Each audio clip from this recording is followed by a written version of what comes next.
नमस्कार। अरुणाचल समाचार में आपका स्वागत है। मैं हूं मनोज कुमार शर्मा। आइए बुलेटिन में सबसे पहले देखते हैं मुख्य समाचार। प्रधानमंत्री नरेंद्र मोदी ने वीडियो कॉन्फ्रेंस के जरिए देश के विभिन्न भागों से गुजरात के केवड़िया को जोड़ने वाली 8 रेलगाड़ियों का किया शुभारंभ। कहा, इन रेलगाड़ियों के माध्यम से स्टैच्यू ऑफ यूनिटी तक की यात्रा होगी सुगम और पर्यटन के माध्यम से पैदा होंगे रोजगार के अवसर। असम के मुख्यमंत्री सर्बानंद सोनोवाल ने कहा, सीमावर्ती इलाकों के त्वरित विकास के लिए राज्य सरकार प्राथमिकता के साथ योजनाओं को कर रही है लागू। कहा, स्थानीय समस्याओं के समाधान के लिए गठित की गई है समिति।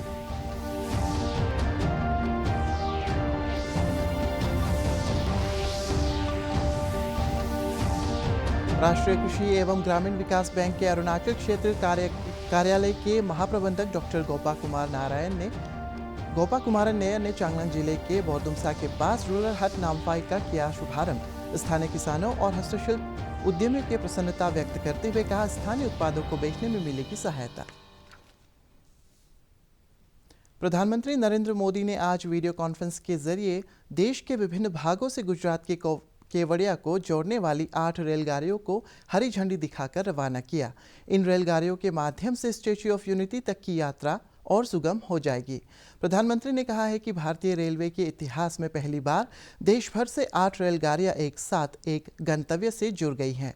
श्री मोदी ने कहा है कि दुनिया भर से पर्यटक केवड़िया आ रहे हैं और यहां आने वाले पर्यटकों की संख्या अमेरिका के स्टैच्यू ऑफ लिबर्टी देखने जाने वाले लोगों से ज़्यादा हो गई है। प्रधानमंत्री ने कहा है कि केवड़िया में अनेक सुविधाएं उपलब्ध कराई गई है और पास के जनजातीय गाँव में रोजगार का सृजन किया गया है।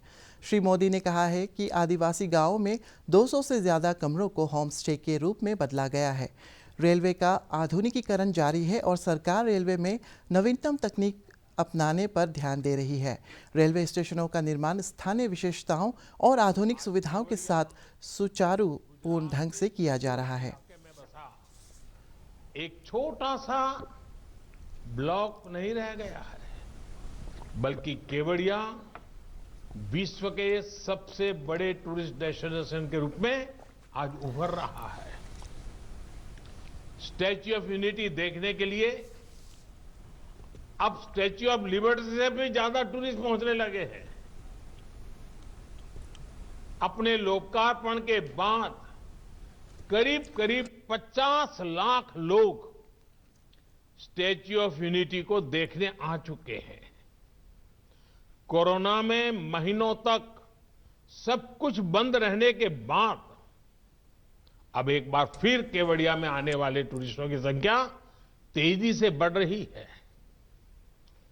एक सर्वे में अनुमान लगाया गया है कि जैसे जैसे कनेक्टिविटी बढ़ रही है, भविष्य में हर रोज 1 लाख तक लोग केवड़िया आने लगेंगे। रेल कनेक्टिविटी का सबसे बड़ा लाभ स्टैच्यू ऑफ यूनिटी देखने आने वाले टूरिस्टों को तो मिलेगा ही, ये कनेक्टिविटी केवड़िया के आदिवासी भाई बहनों का जीवन भी बदलने जा रही है। ये कनेक्टिविटी सुविधा के साथ साथ रोजगार और स्वरोजगार के नए अवसर भी लेकर आएगी। ये रेल लाइन मां नर्मदा के तट पर बसे करनाली, पोइचा और गरुड़ेश्वर जैसे आस्था से जुड़े महत्वपूर्ण स्थानों को भी कनेक्ट करेगी। प्रधानमंत्री नरेंद्र मोदी ने कहा है कि स्टार्टअप्स भारत को आत्मनिर्भर बनाने में महत्वपूर्ण भूमिका निभा रहे हैं। श्री मोदी ने कहा है कि कोविड महामारी के दौरान किराना वस्तुओं और दवाइयों की घरों में डिलीवरी, अग्रिम पंक्ति के कर्मचारियों को लाने ले जाने और ऑनलाइन अध्ययन सामग्री जैसे आवश्यक वस्तुओं की आपूर्ति सुनिश्चित करने में स्टार्टअप्स ने अहम भूमिका निभाई है। प्रधानमंत्री कल वीडियो कॉन्फ्रेंस के जरिए प्रारंभ स्टार्टअप भारत अंतर्राष्ट्रीय शिखर बैठक को संबोधित कर रहे थे। उन्होंने विपरीत परिस्थिति में अवसर तलाशने और आपदा के दौरान विश्वास पैदा करने की स्टार्टअप्स की भावना की सराहना की है। प्रधानमंत्री ने कहा है कि 45% स्टार्टअप टियर 2 और टियर 3 के शहरों में हैं, जो स्थानीय उत्पादों के ब्रांड एम्बेसडर के रूप में कार्य कर रहे हैं। श्री मोदी ने देश में उद्यमिता को बढ़ावा देने के लिए करीब 1000 करोड़ रुपए के स्टार्टअप्स के लिए भारत बीज कोष योजना की घोषणा की है। भविष्य के एंटरप्रेन्योर्स हमारे यहां से तैयार हो, इसके लिए एशिया के उन देशों को आगे आकर जिम्मेदारी लेनी होगी जो एक साथ मिलकर काम कर सकते हैं, एक दूसरे के लिए काम कर सकते हैं। 2014 में भारत के केवल 4 स्टार्टअप यूनिकॉर्न क्लब में थे, 4, लेकिन आज 30 से ज्यादा स्टार्टअप्स 1 बिलियन मार्क को पार कर चुके हैं। आपको हैरानी होगी, इसमें भी हमारे 11 स्टार्टअप्स साल 2020 में यूनिकॉर्न क्लब में शामिल हुए हैं। स्टार्टअप्स को शुरुआती पूंजी उपलब्ध कराने के लिए देश 1000 करोड़ रुपए का startup India seed fund launch कर रहा है। इससे नए स्टार्टअप शुरू करने और ग्रो करने में मदद मिलेगी। भारत एक ऐसा स्टार्टअप इकोसिस्टम बनाने का प्रयास कर रहा है जिसका आधार स्तंभ of the youth, by the youth, for the youth का मंत्र हो। असम के मुख्यमंत्री सर्बानंद सोनोवाल ने कहा है कि सीमावर्ती इलाकों के त्वरित विकास के लिए राज्य सरकार प्राथमिकता के साथ योजनाओं को लागू कर रही है। अरुणाचल प्रदेश के ईस्ट सियांग जिले से लगे असम के धेमाजी जिले के जौनई में आज मिसिंग छात्र संगठन के स्वर्ण जयंती समारोह को संबोधित करते हुए उन्होंने कहा कि स्थानीय समस्याओं के समाधान के लिए एक समिति गठित की गई है। इस अवसर पर असम के वित्त मंत्री हिमंत विश्व शर्मा, वन मंत्री परिमल शुक्ल वैद्य, स्थानीय सांसद प्रधान बरुआ सहित कई गणमान्य व्यक्ति मौजूद थे।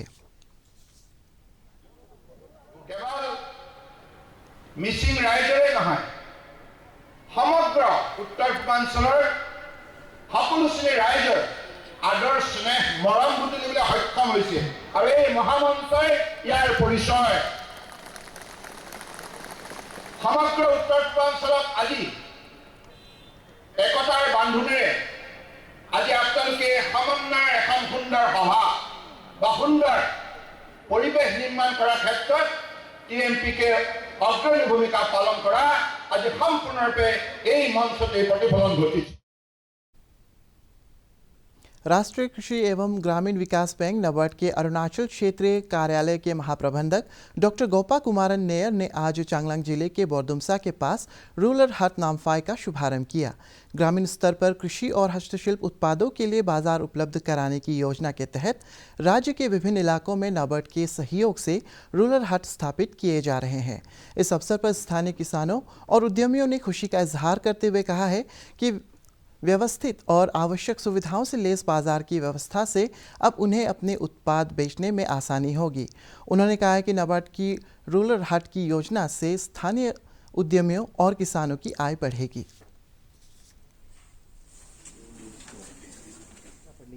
ये नाबार्ड के द्वारा ये 10 लाख और नारकम से 5 लाख का फंडिंग है। ये रूरल हट बोल के हम लोग को ये करने दिया यहाँ में, जो कि हम लोग का आसपास में जितने भी एसएचजीज, जितने भी एफपीओज है, जितने भी हम लोग का अंदर में नामजीज ग्रुप है, उन लोगों को बहुत अच्छा सुविधा मिल रहा है यहाँ में। उन लोग का प्रोडक्ट को बेचने के लिए, उन लोग का खुद का प्रोड्यूस को अच्छा दाम में बेचने के लिए उन लोगों को बहुत सुविधा मिल रहा है यहाँ में। इसके अलावा तो और है, जैसे नारकम ने भी दिया है कुछ हम लोग का प्रोसेसिंग यूनिट, और हम लोग का जो जितने भी प्रोसेसिंग यूनिट है, स्पाइस प्रोसेसिंग यूनिट है, और cane and bamboo development unit एक है, areca nut processing and plate making unit एक है नारकम के द्वारा। हम लोग को जो नाबार्ड का द्वारा से दिया गया है ना, उसमें बहुत हेल्प मिलेगा, क्योंकि हम लोग का जैसा किसान लोग, गरीब लोग को बहुत हेल्प मिलता है इससे। गांव में मतलब ये जंगल इलाका है ना, तो हम लोग को प्रॉब्लम होता है मार्केट जाने के लिए, इसलिए ये नाबार्ड का तरफ से थोड़ा हेल्प दिया गया है हम लोग को, गाँव वालों को। उधर है सर कोलफुल जैसा हम लोग बोलता है ना, वो कोल फूल है, उसके बाद बेट का वो है, और पपीता है, और बैंगन है, बहुत कुछ है सारे सर वो लोग को बहुत, हम लोग का दिल से उसको बहुत बहुत शुक्रिया अदा करता है, क्योंकि हम लोग का जैसा गरीब को इतना मदद किया है इसलिए। देश में कोविड-19 से स्वस्थ होने वालों की दर बढ़कर 96.58% हो गई है। पिछले 24 घंटों में 17,100 मरीज स्वस्थ हुए हैं और इस बीच कोरोना संक्रमण के 15,144 नए मामले सामने आए हैं। केंद्रीय स्वास्थ्य मंत्रालय ने बताया है कि कल 181 मरीजों की मौत के साथ कोविड संक्रमण से अब तक मरने वालों की संख्या बढ़कर 1,52,274 हो गई है। देश में इस समय कोविड-19 के 2,08,826 सक्रिय मामले हैं। इधर अरुणाचल प्रदेश में शनिवार को कोविड संक्रमण के 6 नए मामले सामने आए हैं और 8 रोगी स्वस्थ हुए हैं। राज्य में कोविड के सक्रिय मामलों की संख्या घटकर 62 हो गई है और कोविड रिकवरी दर बढ़कर 99.29% हो गई है। शनिवार को कोविड संक्रमण के दर्ज किए गए सभी मामले वेस्ट कामेंग जिले से हैं। उधर केंद्रीय स्वास्थ्य मंत्रालय के अनुसार देश भर में कल 1,91,181 लोगों को कोविड का टीका लगाया गया। एम्स नई दिल्ली के निदेशक डॉक्टर रणदीप गुलेरिया ने कोविड वैक्सीन पर अफवाहों पर ध्यान न देते हुए लोगों से टीका लगवाने की अपील की है। 1,65,714 beneficiaries were vaccinated as per the provisional reports. ये provisional reports ही हैं. A total of 60,755 personals were involved in organizing the immunization session sites, and I want to stress here that there was no case of post-vaccination hospitalization reported so far. So I am feeling very proud and humble at this point because I have been vaccinated and I was considered in the first lot to be vaccinated. It is a great moment for our country because we have now started the world's largest vaccination program, and we are very confident that it will be a smooth program and we will be able to vaccinate a very large number of people.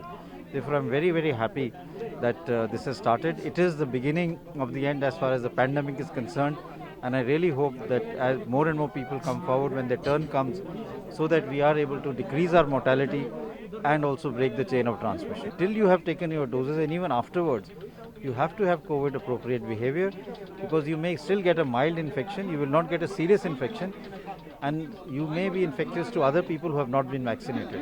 So it's very important to do that.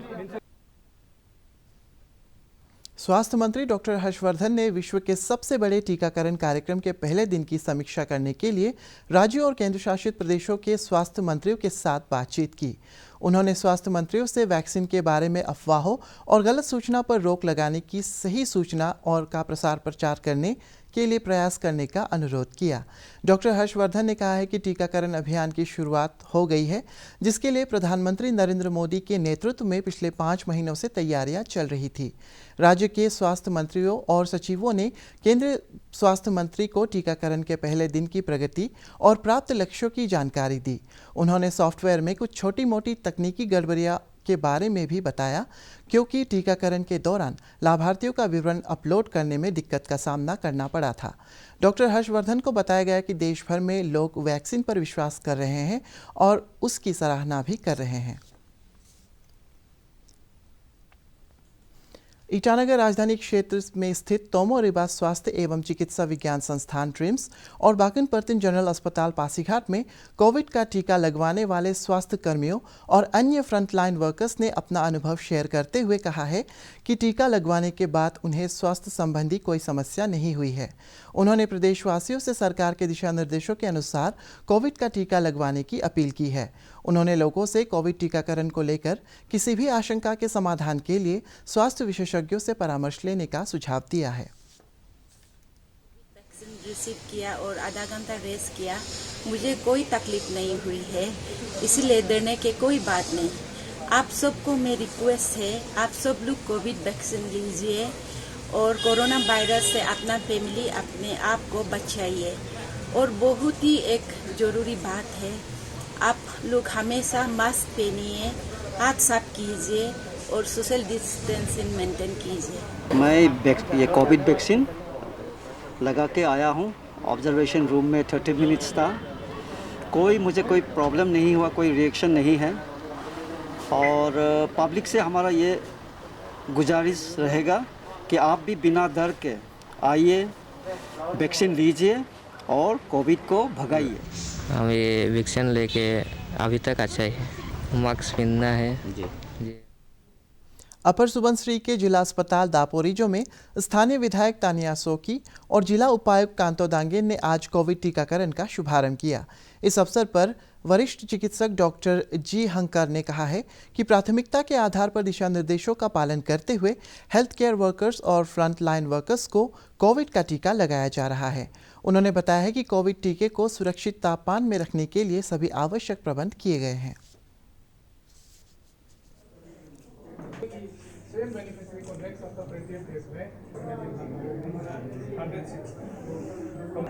All over India में ये decide किया गया कि first phase में health care workers, जो health staffs होते हैं, और फ्रंट लाइन हेल्थ वर्कर्स जैसे कि आशास, आंगनबाड़ी वर्कर्स, उनको वैक्सीनेट करना है। उसी हिसाब से हमारे डिस्ट्रिक्ट में भी हम लोग ने एक कोविन पोर्टल लाया था। कोविन पोर्टल में जो अरुणाचल समाचार के आज के अंक में इतना ही।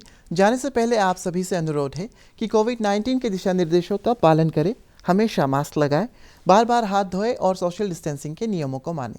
हम कल फिर हाजिर होंगे अरुणाचल और देश और दुनिया की खबरों के साथ।